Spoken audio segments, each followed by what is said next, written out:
విశాఖ ఉక్కు కర్మాగారం ప్రైవేటీకరణ అంశం ఏపీలో రాజకీయ రణరంగానికి తెరతీసింది.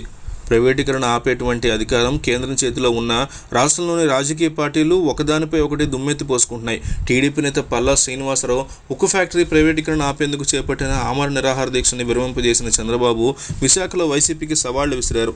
అందరం రాజీనామా చేసి ఉక్కు పోరాటానికి సిద్ధపడతామని అన్నారు. వైసీపీ నేతలు పాదయాత్రలు మాని రాజీనామాలకు సిద్ధపడాలని కోరారు. అయితే ఊహించని విధంగా చంద్రబాబుకి వైసీపీ నుంచి ప్రతిఘటన భారీగా ఎదురైంది. విశాఖ స్టీల్ ప్లాంట్ విషయంలో నోటికొచ్చి మాట్లాడడం సరికాదని, దమ్ముంటే స్పీకర్ ఫార్మాట్లో రాజీనామాలు చేసి మాట్లాడారని డిమాండ్ చేశారు. పశుసంవర్ధక మత్స్యశాఖ మంత్రి సీదిరి అప్పలరాజు రకరకాల వ్యాఖ్యలు చేశారు.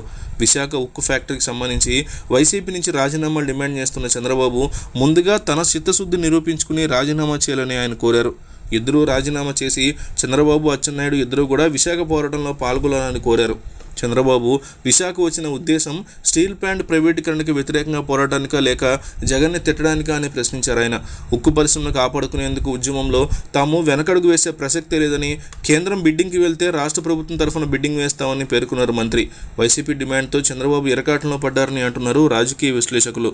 ఒకసారి అమరావతి కోసం, మరోసారి రెఫరెండం అంటూ చంద్రబాబు గతంలో చాలాసార్లు రాజీనామాల సవాళ్లు విసిరారు. ఇప్పుడు మరోసారి విశాఖ ఉక్కు కోసం ఆయన రాజీనామాల అంశాన్ని తెర మీద తీసుకొస్తున్నారు. ఇప్పటికే చంద్రబాబును ఎవరూ నమ్మట్లేదని, ఇంకోసారి రాజీనామా అంటే ప్రజలు ఆయన మీద తిరగబడతారని ఎద్దేవా చేస్తున్నారు వైసీపీ నాయకులు. రాజీనామాల గురించి మాట్లాడుతూ సమయం వృధా చేయక ముందుగా చంద్రబాబు రాజీనామా చేసి అందరికీ, కేంద్రానికి అలాగే ఒత్తిడి తీసుకొస్తూ ఆదర్శంగా నిలవాలని కోరుతున్నారు.